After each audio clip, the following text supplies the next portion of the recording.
বাতাসময় তুমি নিয়ে জানা, ও বাতাসময় তুমি নিয়ে জানা, যেথায় শুয়ে আছে নূরে মদিনা। জোরে বলুন সুবহানাল্লাহ। সুবহানাল্লাহ।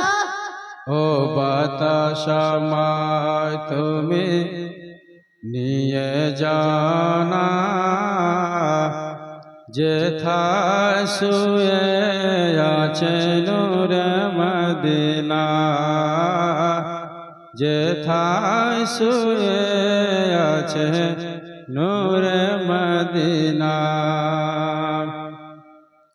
যে ফুলের সুবাসে মন টিকে না, যে ফুলের সুবাসে মন টিকে না, তিনি হলেন আমাদের প্রিয় নবী, তিনি হলেন আমাদের প্রিয় নবী। ও বাতাসময় তুমি নিয়ে জানা, যেথায় শুয়ে আছে নূরে মদিনা, যেথায় শুয়ে আছে নূরে মদিনা। মদিনার মাটি মোর হৃদয় খাটি, মদিনার মাটি মোর হৃদয় খাটি, রসুলের ঘনে যার পুরি পাটি, মদিনার মাটি মোর হৃদয় খাটি, রসুলের ঘনে যার পুরি পাটি, সে মাটি ছুঁতে মন হয় দিওয়ানা, সে মাটি ছুঁতে মন হয় দিওয়ানা। ও বাতাসময় তুমি নিয়ে জানা, যেথায় শুয়ে আছে নূরে মদিনা, যেথায় শুয়ে আছে নূরে মদিনা। বাবাজি ভাইরা, হযরত খাদিজা রাদিয়াল্লাহু তাআলা আনহা বাবা, আমার দয়া নবীর সঙ্গে বিয়ে হলো, বিবাহ হলো, নিকাহ হলো। দয়াল নবীজি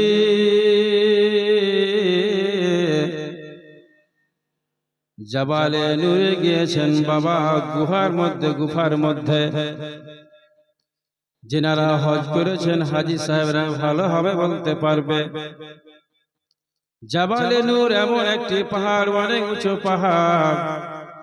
ওই পাহাড়ের মাঝখানে, ওই পাহাড়ের চূড়াতে একটা গুহা রয়েছে। দয়াল নবীজি মহান রব্বুল আলামিনের মহাসেবা মারাকাবার জন্য, আল্লাহ তাআলাকে নিকটে করার জন্য, আল্লাহ তাআলার আল্লাহ তাআলার প্রতি মগ্ন হওয়ার জন্য মহান রব্বুল আলামিন আদেশ রয়েছে। আমার দয়াল নবীজি ওই জাবালে নূর পাহাড়ের গুহাতে যে আশ্রয় নিলেন। হযরত খাদিজা রাদিয়াল্লাহু তাআলা আনহা বাবা চিন্তায় চিন্তিত হয়ে গেলেন, আমার স্বামী জাবালে নূর পাহাড়ে যে আশ্রয় নিয়েছে রে বাবা, আমাকে ওই জায়গা খাওয়া নিয়ে যেতে হবে, আমাকে ওই জায়গায় নাস্তা নিয়ে যেতে হবে। হযরত খাদিজা রাদিয়াল্লাহু তাআলা আনহা বাবা বাড়িতে রান্না করে নেওয়ার পরে, বাড়িতে বাড়ির সমস্ত কাজ কাম করে নেওয়ার পরে দয়াল নবীজির জন্য জাবালে নূর পাহাড়ে খাবার নিয়ে যেতেন। বলেন সুবহানাল্লাহ। রাসূল করিম সাল্লাল্লাহু তাআলা আলাইহি সাল্লাম, জাবালে নূর ওই পাহাড়কে বলা হয় যে পাহাড়ের উপরে কোরআন অবতীর্ণ হয়েছে, যে পাহাড়ের উপরে কোরআন নাজিল হয়েছে। রাসূল করিম সাল্লাল্লাহু তাআলা আলাইহি ওয়াসাল্লাম মুরাকাবা মুহাসাবা আল্লাহ তাআলা ধ্যানে মগ্ন হওয়ার জন্য ওই জাবালে নূর পাহাড়ের চূড়াতে যে জাবালে নূর পাহাড়ের চূড়াতে যে গুহা আছে তার মধ্যে আশ্রয় নিলেন। আল্লাহ তাআলা ধ্যানে মগ্ন হয়ে গেলেন। হযরত খাদিজা রাদিয়াল্লাহু তাআলা আনহা চিন্তায় চিন্তিত হয়ে গেলেন যে আমার স্বামী জাবালে নূর পাহাড়ের গুফাতে যে আশ্রয় নিয়েছে মুহাসাবা মুরাকাবা করার জন্য, আল্লাহ তাআলার ধ্যানে মগ্ন হওয়ার জন্য, আমাকে ওই জায়গায় খাবার নিয়ে যেতে হবে। আমাকে ওই জায়গায় রান্না বান্না করে বাড়ির সমস্ত কাজ কাম করে নেওয়ার পরে আমাকে ওই জাবালে নূর পাহাড়ে খাবার নিয়ে যেতে হবে। হযরত খাদিজা রাদিয়াল্লাহু তাআলা আনহা বাবা চিন্তায় চিন্তিত হয়ে গেলেন, আমি যদি খাবার নিয়ে না যাই আমার স্বামী মুহাম্মদ মনের মধ্যে অনেক দুঃখ পাবে, অনেক কষ্ট পাবে। তার কারণ হলো আমার বয়স হলো 40 বছর, আমার স্বামীর বয়স হলো 25 বছর। মনে যদি দুঃখ পায়, আমি যদি অল্প বয়সী মেয়েকে বিয়ে করতাম আমার জন্য খাবার নিয়ে আসতো, আমার জন্য সরসজ সামান নিয়ে আসতো। আমার দয়াল নবীজি জনাবে মুহাম্মদ রাসূলুল্লাহ সাল্লাল্লাহু তাআলা আলাইহি ওয়াসাল্লাম যেন বুঝতে না পারে আমার স্ত্রীর বয়স হলো 40 বছর। হযরত খাদিজা রাদিয়াল্লাহু তাআলা আনহা বাবা বাড়ির সমস্ত কাজ কাম করে নেওয়ার পরে আমার দয়াল নবীজির জন্য জাবালে নূর পাহাড়ে খাবার নিয়ে যেতে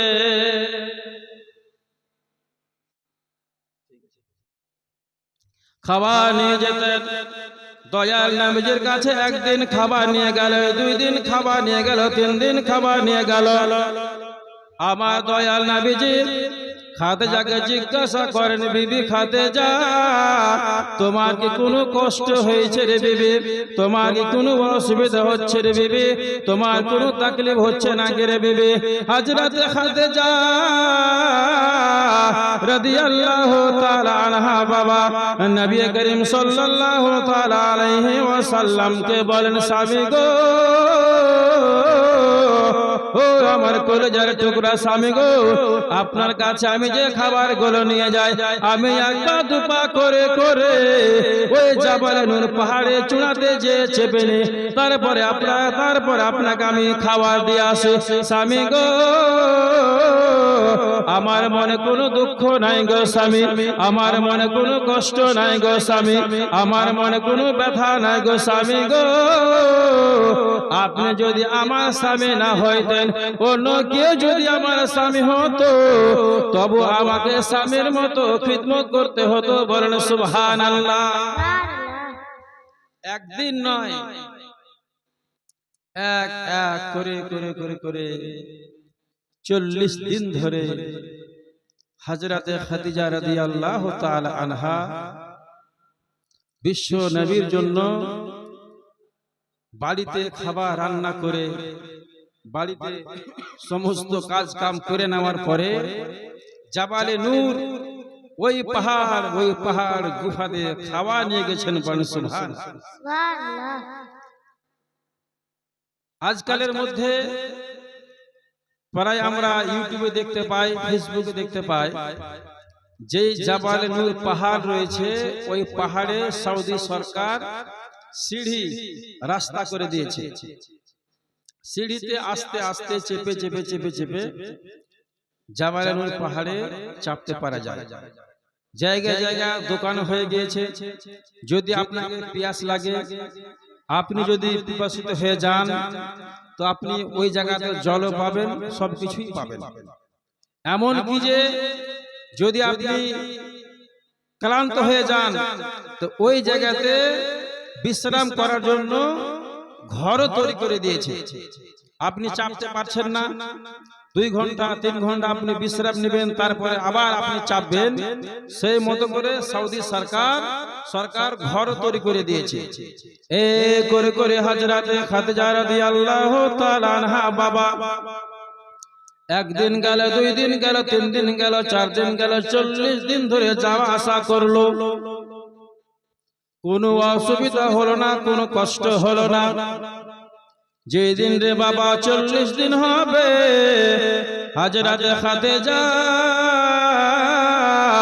রাদিয়াল্লাহু তাআলা আনহা বাবা বাড়ি থেকে বের হয়েছে। যেতে আর পারছে না, শরীরে বাবা অনেক জ্বর চলে এসেছে, শরীরে অনেক ব্যথা হয়ে গিয়েছে, শরীরে অনেক ব্যথারে বাবা যেতে পারছে না।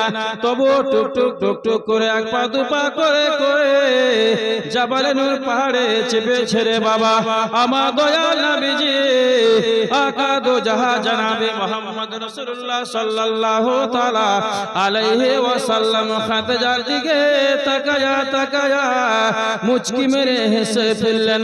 খাদিজা রাদিয়াল্লাহু তাআলা আনহা বাবা আমার দয়াল নবীজিকে বলেন, স্বামী গো, ও আমার প্যারা স্বামী গো, আপনাকে গো আমি এ জগতে যেতে সবচাইতে বেশি ভালোবাসি। আপনাকে স্বামী গো আমার সন্তান ছেলে মেয়ে তার থেকেও বেশি ভালোবাসি। স্বামী গো, কেন আপনি আমার দিকে তাকায়া হাসলেন? বলেন বলেন। আমার দয়াল নবী মায়া নবী আকা দো জাহাঁ জনাবে মুহাম্মদ রাসূলুল্লাহ সাল্লাল্লাহু তাআলা আলাইহি ওয়াসাল্লাম বলেন, খাদিজা আমি তোমার দিকে তাকিয়া হাসলাম, তার কারণ হলো মহান রব্বুল আলামিন জিবরিল আমিনের মারফতে তোমার জন্য সালাম পাঠিয়েছে। বলেন সুবহানাল্লাহ।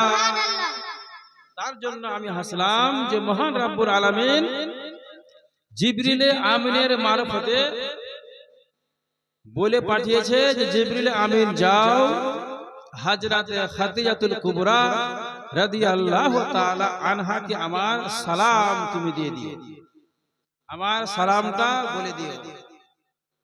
একটু আপনারাকে নিয়ে যায় যে মোহাম্মত কোন জিনিস, ভালোবাসা কোন জিনিস। যেই সময় কারবালার প্রান্তরে, কারবালার ময়দানে, কারবালার মাঠে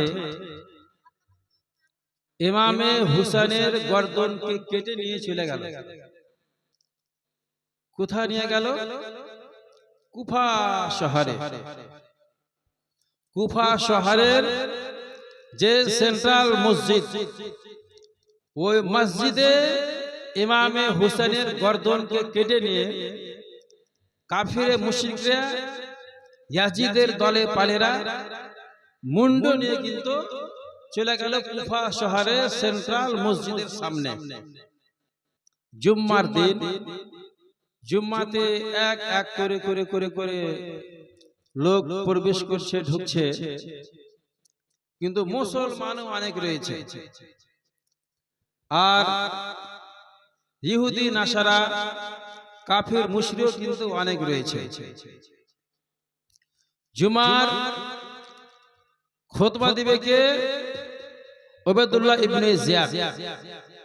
উবাইদুল্লাহ ইবনে জিয়াদ জুমার খুতবা দিবে, মিম্বারে চেপেছে, ইমামে হুসেনের গর্দনকে সার মুবারককে উবাইদুল্লাহ ইবনে জিয়াদের পায়ের সামনে রেখে দিয়েছে। যেমন মসজিদে খুতবা দেয় মিম্বারে চেপে, আর নিচুখানে ইমামে হুসেনের গর্দনকে রেখে দিয়েছে। উবাইদুল্লাহ ইবনে জিয়াদ মেম্বারে দাঁড়িয়ে বলছে, এ মুসলমানো তুম লোগ सुनो, आज আমিরুল মুমিনিন আমিরুল মুমিনিন উবাইদুল্লাহ ইবনে জিয়াদের জয় হয়েছে। আমিরুল মুমিনিন উবাইদুল্লাহ ইবনে জিয়াদের ইয়াজিদের জয় হয়েছে, আর মুসলমানরা পরাজয় হয়েছে।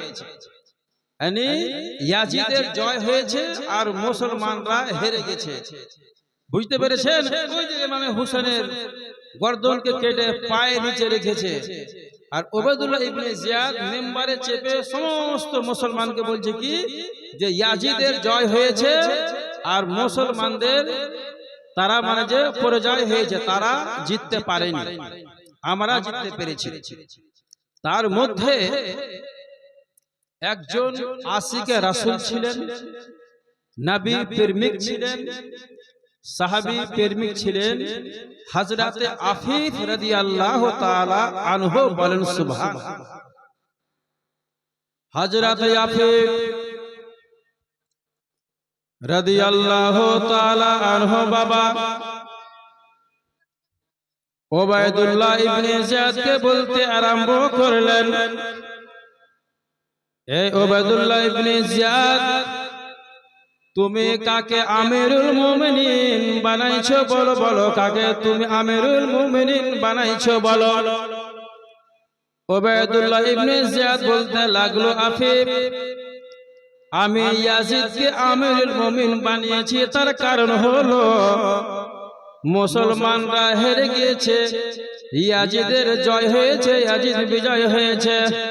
হযরতে আফীফ রাদিয়াল্লাহু তাআলা আনহু বাবা বলতে লাগলো, উবাইদুল্লাহ ইবনে জিয়াদ,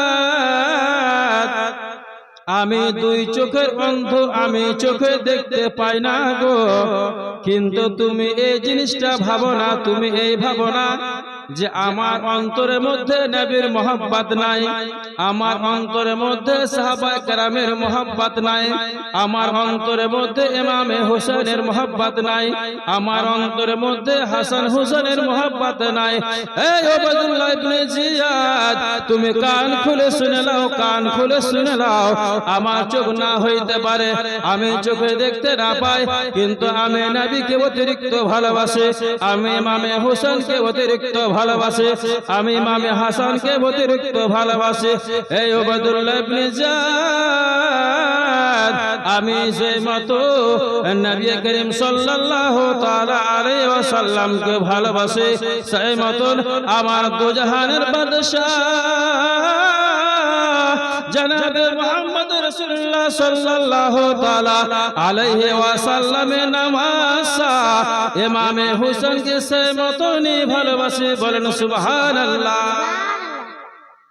এই উবাইদুল্লাহ ইবনে জিয়াদ, তুমি এই জিনিসটা ভাবো না যে হযরত আফীফ রাদিয়াল্লাহু তাআলা আনহু দুই চোখের অন্ধ, নবীকে দেখিনি, হাসান হুসেনকে দেখিনি, কাউকে দেখিনি, কোন সাহাবা সাহাবী কাউকে দেখিনি, তো তার মধ্যে নবীর মহব্বত নাই।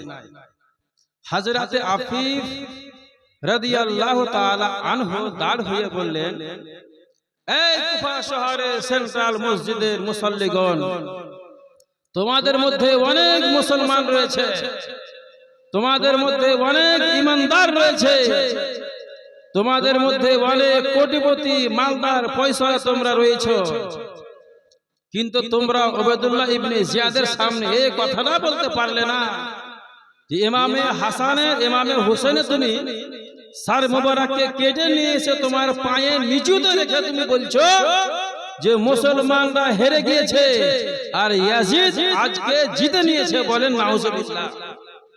হযরতে আফীফ রাদিয়াল্লাহু তাআলা আনহু বাবা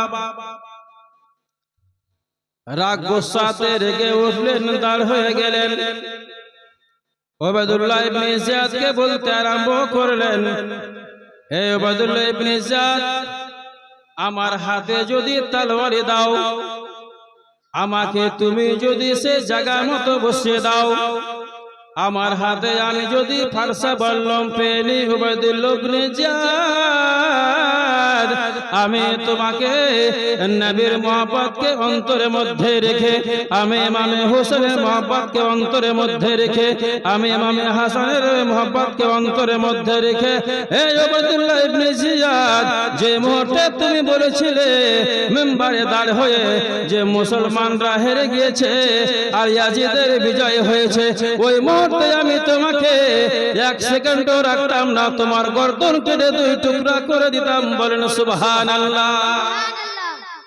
এখান থেকে বুঝতে পারা গেল শুধু চোখ হলে হবে না, নবীর মুহাব্বতকে অন্তরের মধ্যে রাখতে হবে, নবীর ভালোবাসাকে অন্তরের মধ্যে রাখতে হবে।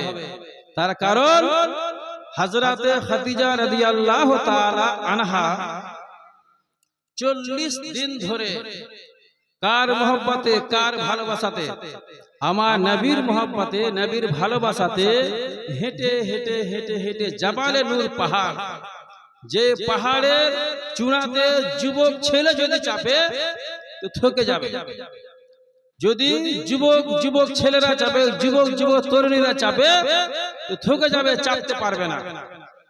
অনেকেই হাজী সাহেবরা ঘুরে চলে আসে, চাপতে পারে না, ঘুরে চলে আসে। হযরতে মা খাদিজা রাদিয়াল্লাহু তাআলা আনহার বয়স 40 বছর। 40 বছর বয়সে আমার নবীর মুহাব্বতে এক পা দুপা করে করে বাড়ির সমস্ত কাজ কাম করে নেওয়ার পরে স্বামীর মুহাব্বতে, স্বামীর টানে 40 দিন ধরে ওই জাবালে নূর পাহাড়ের গুফাতে দো জাহানের বাদশা জনাবে মুহাম্মদ রাসূলুল্লাহ সাল্লাল্লাহু তাআলা আলাইহি ওয়াসাল্লামকে খাবার দিয়েছেন। বলেন সুবহানাল্লাহ। কি দিয়েছেন? খাবার দিয়েছেন। সকালে গেল, চাপলো, আবার নামলো, বিকালে গেল, আবার নামলো, এ করে করে যদি 40 দিন হয় তো হিসাব করলে পাওয়া যায় 160 দিন। 160 দিন ধরে ওই জাবালে নূর পাহাড়ে গিয়েছে এসেছে, গিয়েছে এসেছে। ব্রাদান ইসলাম,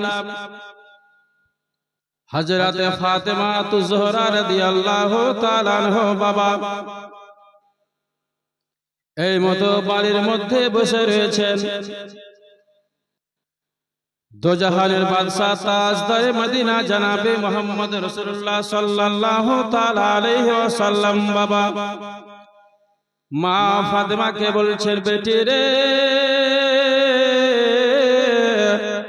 ও আমার কলেজার টুকরা বেটি রে, কেন তুমি অসুস্থ হয়ে রয়েছে রে বেটি? কেন তুমি মন চোখগুলোকে ভারী করে রয়েছে রে বেটি? বলো বলো। ফাতেমা রাদিয়াল্লাহু তাআলা আনহা বাবা আব্বা জানকে বলছি, আব্বা গো, আমার মন মিজাজে ভালো নাই গো আব্বা, আমার শরীরটা ভালো নাই গো আব্বা, আমি অনেক চিন্তার মধ্যে রয়েছে, আমি অনেক চিন্তার মধ্যে রয়েছে। দো জাহানের বাদশা জনাবে মুহাম্মদ রাসূলুল্লাহ সাল্লাল্লাহু তাআলা আলাইহি ওয়াসাল্লাম বলেন, বেটি রে, আমি তোমাকে রে বেটি, আমার সবগুলো সন্তান থেকে আমি তোমাকে বেশি ভালোবাসি। এ বেটি রে, আমি ছেলে থেকেও তোমাকে বেশি ভালোবাসি। বেটি রে, বলো বলো, তুমি কেন চিন্তিত হয়ে বসে রয়েছ? বেটি রে, বলো বলো, তোমার মন কেন খারাপ রে বেটি? বলো বলো, তোমার কি হয়েছে?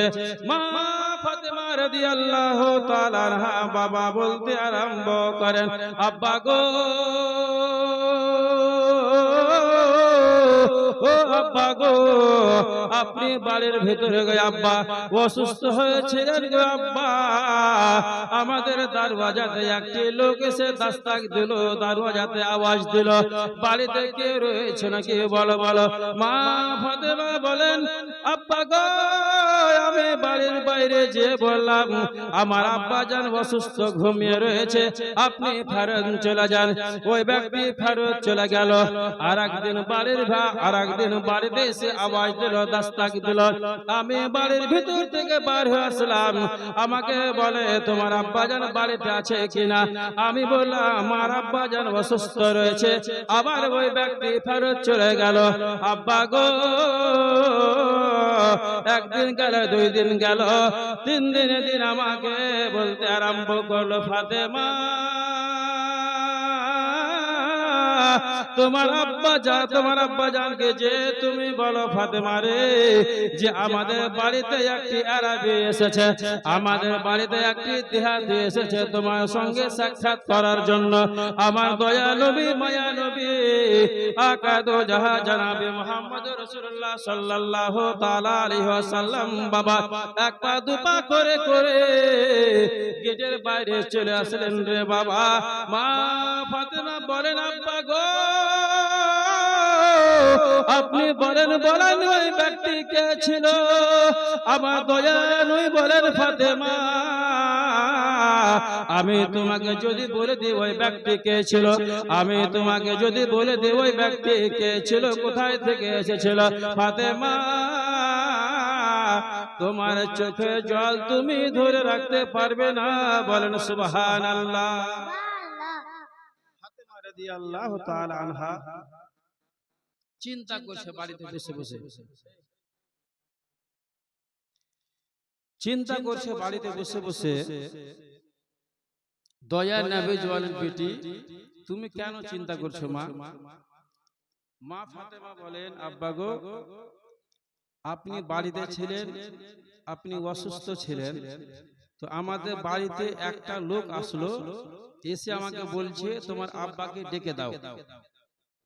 আমি বললাম আব্বা ঘুমন্ত অবস্থায় রয়েছে, অসুস্থ। ওই দরবেশ লোকটি কিন্তু ফেরত চলে গেল।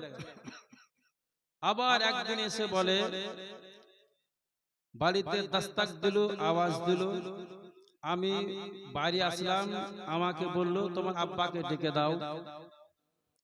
আমি বললাম আব্বা অসুস্থ রয়েছে। 3 দিনের দিন গো আব্বা আমার কথা শুনলো না, বলল কি তোমার আব্বার সঙ্গে আমি আজকে দেখা করেই যাব।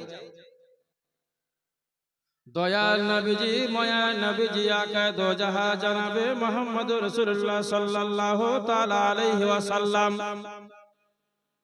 মা ফাতেমাকে বলেন, বেটি রে সে ব্যক্তি ছিল একজন আরবি, একজন দেহাতি। বেটি রে ওই ব্যক্তি ছিল রে বেটি মালিকুল মউত রে বেটি, আমাকে এ দুনিয়া ছেড়ে চলে যেতে হবে, আমার সময় শেষ রে বেটি, আমাকে দুনিয়া ছেড়ে চলে যেতে হবে। ফাতেমা রাদিয়াল্লাহু তাআলা আনহা বাবা জিজ্ঞাসা করেন, আব্বা গো কবে আপনি দুনিয়া ছেড়ে যাবেন গো আব্বা, কবে দুনিয়া ছেড়ে যাবে? আমার দয়া নবী মায়া নবী আকা দো জাহা জনাবে মুহাম্মদ রাসূলুল্লাহ সাল্লাল্লাহু তাআলা আলাইহি ওয়াসাল্লাম বলেন, বেটি রে আমি কিছুক্ষণের মধ্যে দুনিয়া থেকে বিদায় নেব রে বেটি, তার পূর্বে রে বেটি আমি তোমাকে একটি কথা বলতে চাই। মা ফাতেমা বলে, আব্বা গো কি কথা বলেন, বলেন কি এমন কথা রয়েছে? আমার নবীজি বলেন, বেটি ফাতেমা আমি যে রোগের বেটি মারা যাব, আমি যে অসুখের বেটি মারা যাব, এই আমার কলেজা টুকরা বেটি রে, আমার 6 মাস পর রে বেটি তুমিও ইন্তেকাল করবেন। বলেন সুবহানাল্লাহ। মা ফাতেমা রাদিয়াল্লাহু তাআলা আনহা বাবা চিন্তিত হয়ে গেল, আমি তো বাবাকে দেখতে পাবো না, আমি তার বাবাকে দেখতে পাবো না। ইমামে হোসেন দৌড়তে দৌড়তে চলে আসলো, কান্না করতে করতে বলতে লাগলো, নানা গো ও নানা গো আপনি দুনিয়া থেকে চলে যাবেন গো নানা, আমরা কার সঙ্গে খেলাধুলা করবো গো নানা, আমরা কাকে নানা বলে ডাকবো গো নানা? আমার দয়া নবীজি বলে, নাতি রে তোমরা চিন্তা করো না, চিন্তা করো না। তোমরা কে এই জগতের মুসলমানরা, তোমরা কে এই পৃথিবীর মুসলমানরা, এ নাতি রে, আমার এই জগতের মধ্যে যতগুলো উম্মত হবে আজকে থেকে নিয়ে কিয়ামত পর্যন্ত নাতি রে, তোমরা কে স্মরণ করতে থাকবে। বলেন সুবহানাল্লাহ। ইমামে হোসেন বাড়ি থেকে বের হয়ে চলে আসলো, বলতে লাগলো, নানা গো, আমরা আর কার পিঠে চাপবো গো নানা, কার আমরা কাছে পয়সা চাইবো গো নানা, কার আমরা পাঞ্জাবি দামান ধরবো গো নানা। আমার দয়াল নবীজি, নবীজি, নবীজি চোখ দিয়ে অশ্রু ঝরতে আরম্ভ করলেন। আমার দয়া নবীজি হাউমাউ করে কান্না করতে আরম্ভ করলেন। রব্বুল আলামিন আমাকে কিছুক্ষণের মধ্যে গো খোদা দুনিয়া থেকে বিদায় নিয়ে নিতে হবে, আমাকে দুনিয়া ছেড়ে চলে যেতে হবে, আমাকে এই দুনিয়ায় থাকতে দেওয়া হবে না। কিন্তু রব্বুল আলামিন আমার এই যে ছোট ছোট নাতিরাকে আমি দুনিয়ায় রেখে যাচ্ছি, রব্বুল আলামিন তাদের তুমি দেখে ভালো করিও। বল সুবহানাল্লাহ, সুবহানাল্লাহ। মা ফাতেমা রাদিয়াল্লাহু তাআলা আনহা আব্বা জানকে বলছে, আব্বা গো, আপনি তো দুনিয়া ছেড়ে চলে যাবেন, কিন্তু এই আমার ছোট ছোট বাচ্চারা কাকে নানা বলে ডাকবে, কার পিঠের উপরে চেপে এইদিকে ওইদিকে ঘোড়ার মতো যাওয়া আসা করবে, আনন্দ নিবে, আনন্দিত হবে, খুশি হবে, হাসবে, খেলবে কার সঙ্গে? ফাতেমা রাদিয়াল্লাহু তাআলা আনহা বাবা কান্না করতে আরম্ভ করেছে, আর কান্না থামে না, কান্না থামে না, আর কান্না থামে না, কান্না থামে না।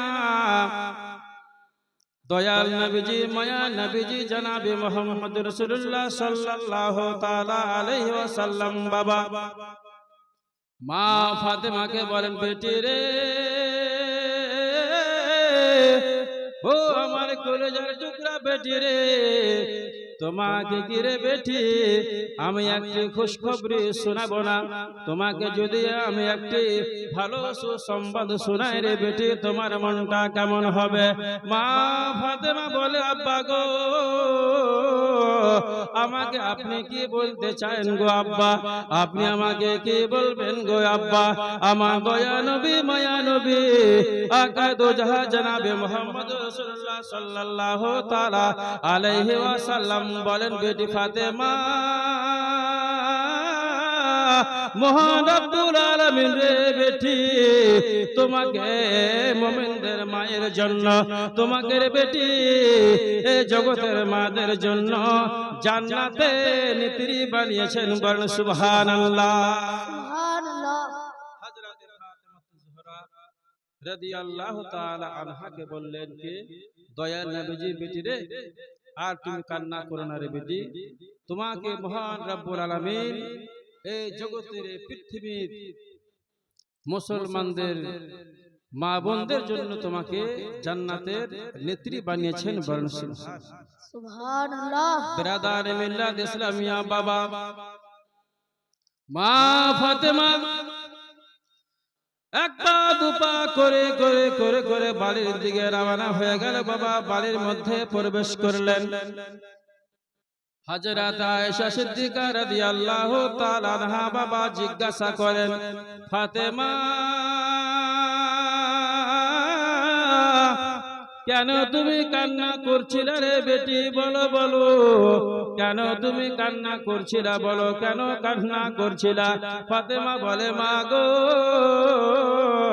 আমি কান্না করছিলাম গো মা, তার একটি কারণ রয়েছে।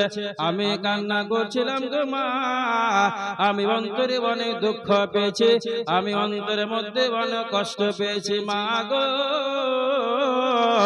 আমার আব্বা জানার দুনিয়ায় বেঁচে থাকবে না, আমার আব্বা জানার দুনিয়ায় থাকবে না মা গো।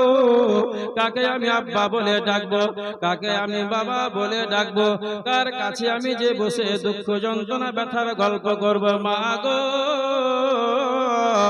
আমার আব্বা জান আর দুনিয়া বেঁচে থাকবে না। আর আমার আব্বা জান আমাকে বলল, বেটি রে, আমার ইন্তিকালের 6 মাস পর রে বেটি তোরও ইন্তিকাল হবে। বলেন সুবহানাল্লাহ। তার জন্য আমি কান্না করছিলাম। হযরত আয়েশা সিদ্দিকা রাদিয়াল্লাহু তাআলা আনহা জিজ্ঞাসা করেন, বেটি ফাতেমা, কেন তুমি কান্না করছো? তো ফাতেমা বলেন, মা গো, আমার আব্বা জান আর দুনিয়ায় বেঁচে থাকবে না, বিদায় নিবে, তার জন্য আমি কান্না করছিলাম। আর একটা বিষয়, যে আমার আব্বা জান আমাকে বলে দিয়েছেন যে বেটি ফাতেমা, আমার ইন্তিকালে 6 মাস পরে বেটি তোর ইন্তিকাল হবে। বলেন সুবহানাল্লাহ। সুবহানাল্লাহ। ব্রাদার ইসলাম, একবার দুরূদ শরীফ পড়েন। আল্লাহুম্মা সাল্লি আলা সাইয়্যিদিনা মাওলানা মুহাম্মদ ওয়া আলা আলি সাইয়্যিদিনা মাওলানা মুহাম্মদ। বাবাজি ভাইরা, মোহাব্বত, প্যার, ভালোবাসা স্বামীর প্রতি স্ত্রীকে করতে হবে, আর স্ত্রীকে স্বামীর প্রতি করতে হবে। এই যে আমাদের জীবনী, মা ফাতেমার 2 দিন আর মা খাদিজার 2 দিন, মা বেটির জীবনী। মা বেটির জীবনী শুধু ভালোবাসার ভালোবাসা। এই দুনিয়ার মায়া দয়া সমস্ত জিনিসকে ত্যাগ করে দিতে হবে, তবেই আপনি খোদাকে পাবেন, তাছাড়া আপনি পাবেন না। জান্নাত জাহান্নাম নিজের আমলের প্রতি। যদি আপনি ভালো আমল করেন তো আপনার জন্য জান্নাত, যদি আপনি খারাপ আমল করেন তো আপনার জন্য জাহান্নাম, আপনার জন্য জাহান্নাম। তার কারণ যে হাদিসে কুদসির মধ্যে ইরশাদ করেন, হাদিসে কুদসির মধ্যে ইরশাদ করেন যে মায়ের পায়ের নিচে হলো ছেলেদের জান্নাত। মায়ের পায়ের নিচে কার জান্নাত? ছেলের জান্নাত। আপনার ছেলের বিয়ে দিলেন, বউ করে বাড়ি নিয়ে আসলেন, 1 মাস গেল না, 2 মাস গেল না, তাবলা ডুবকি জ্বালিয়ে আলাগ করে রান্না করে খেতে লাগলো। স্বামী স্ত্রী রান্না করছে খাচ্ছে, রান্না করছে খাচ্ছে, খুব ভালো লাগছে। যে বাবা মায়ের মারেফাতে আপনি এই জগৎকে দেখলেন, এই দুনিয়ায় আসলেন, সেই মা বাবাকে আপনাকেও দেখতে হবে। আর যদি আপনি না দেখেন তো আপনার ঠিকানাও জাহান্নামে হবে, জান্নাতের ঠিকানা হবে। তার কারণ হলো যে মা আপনাকে 10 মাস 10 দিন ধরে গর্ভের মধ্যে রেখে কষ্ট করে জন্ম দিয়েছে। যে বাবা কত কষ্ট করে কাজ কাম করে তোমাকে ছোট থেকে নিয়ে বড় যুবক করেছে, সে বাবা মায়ের সামনে তুমি তোমার স্ত্রীকে নিয়ে তুমি ভালোভাবে করে ধরে খাবা, আর তোমার মা আর বাবা না খেয়ে থাকবে, আর তুমি বলবে যে মায়ের পায়ের নিচে জান্নাত, না, তোমার জন্য জাহান্নাম। ব্রাদার ইসলাম, আপনি হাজী হয়ে যান না কেন? আপনি গাজী হয়ে যান না কেন?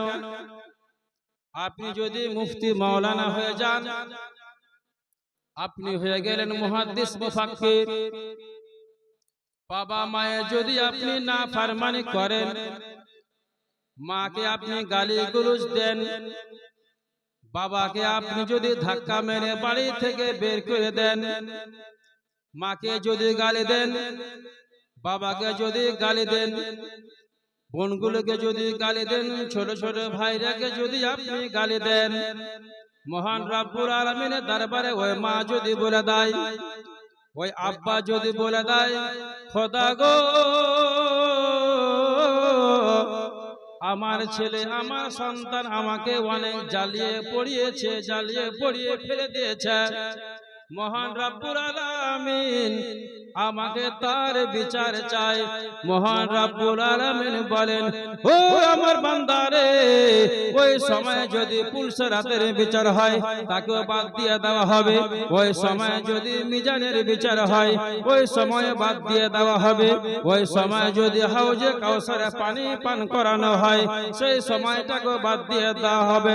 মহান রব্বুল আলামিন বলেন, ও আমার বান্দারে, মা বাবাকে তুমি যদি উফ শব্দ বলে দাও আর মা যদি আমার দরবারে শিকায়াত করে দেয়, আমি মহান রব্বুল আলামিন তোমার ঠিকানা জান্নাত হবে না জাহান্নাম হবে। বলেন সুবহানাল্লাহ। সুবহানাল্লাহ।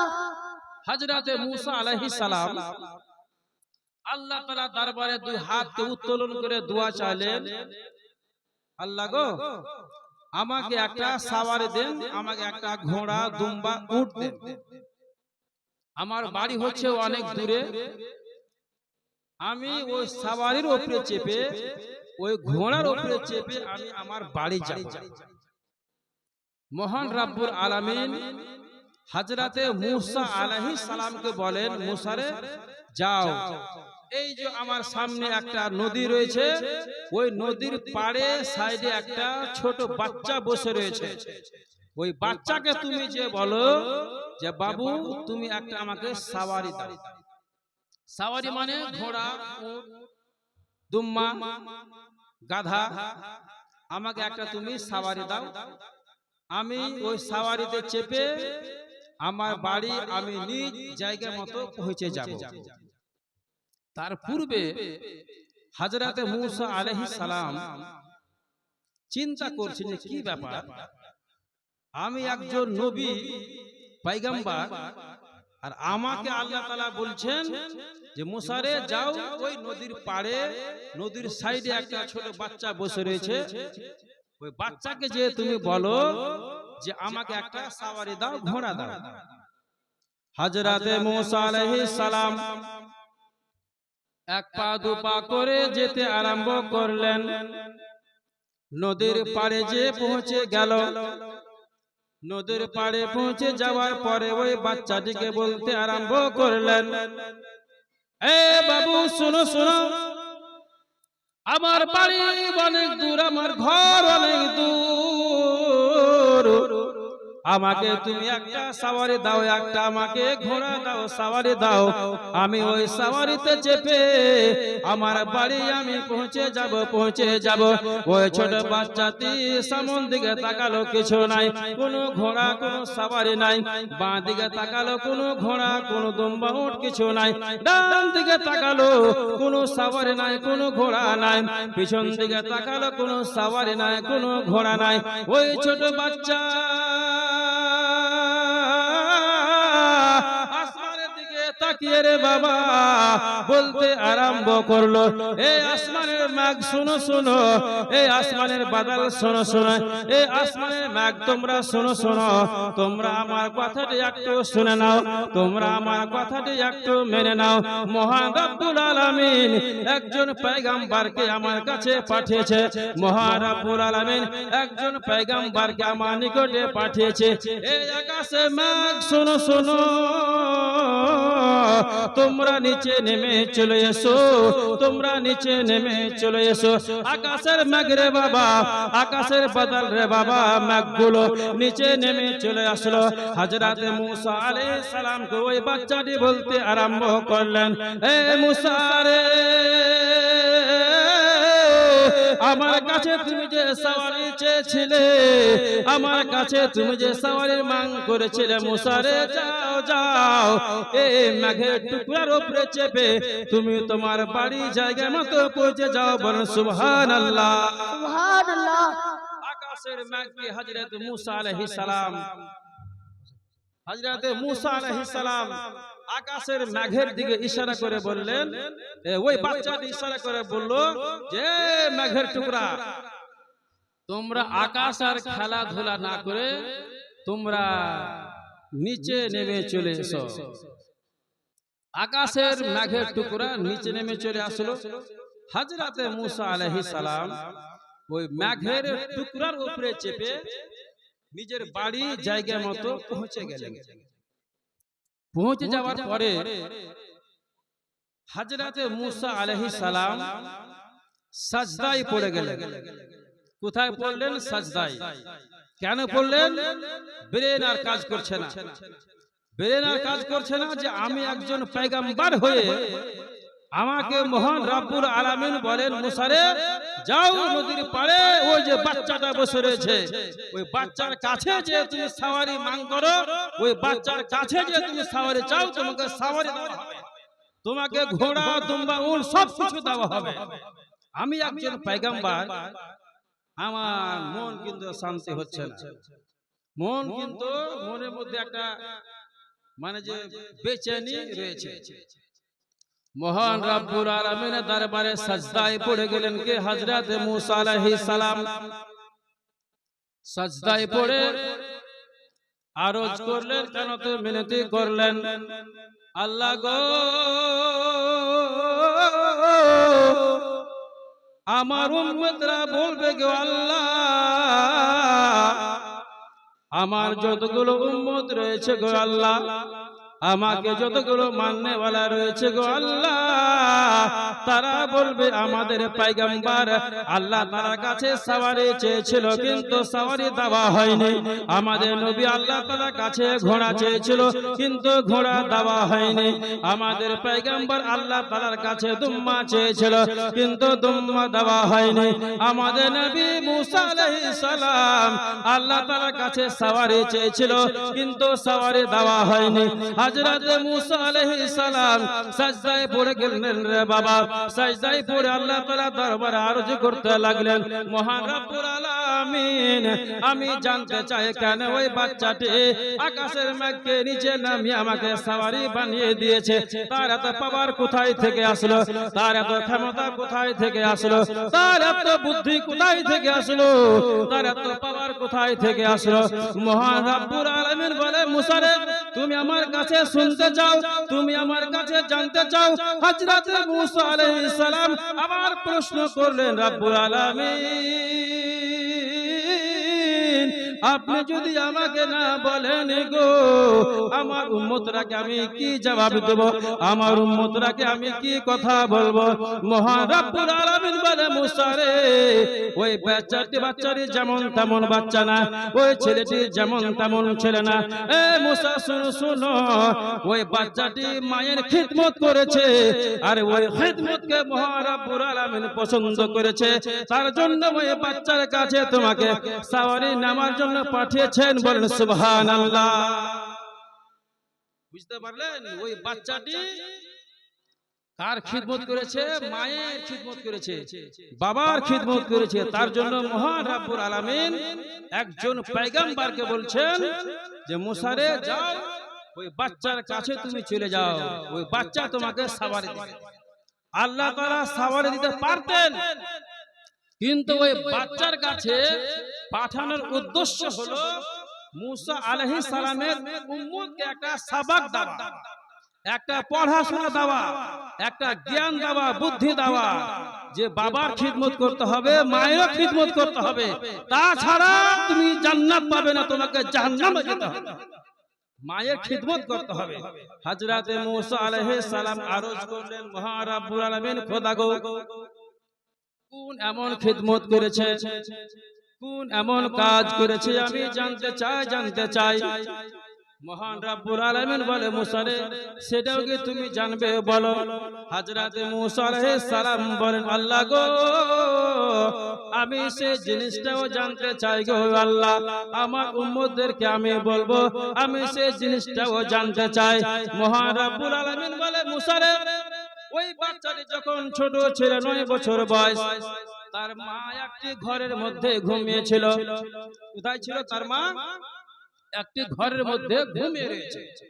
আর ঘরে যে ঘুমিয়ে রয়েছে, ওই ঘরের মধ্যে একটা জালনা আছে, আর ওই জালনাতে দুটা পাট, দুটা টোল, দুটা পাল্লা রয়েছে। মা ঘুমিয়ে আছে জালনার সামনে। মা ঘুমন্ত অবস্থায় বেটাকে বলছেন, বেটারে জালনাটা বন্ধ করে দাও, হাওয়া জোরে জোরে আসছে, জালনাটা বন্ধ করে দাও। বেটা কিন্তু আর ব্রেনে কথাটা ঢুকলো না। বেটা চিন্তা করতে লাগলো যে কি ব্যাপার, মা জানলা বন্ধ করতে বলল, কিন্তু নির্দিষ্ট করে বললেন না যে জানলাতে যে দুটা পাল্লা আছে কোনটা বন্ধ করব আর কোনটা খোলা রাখবো।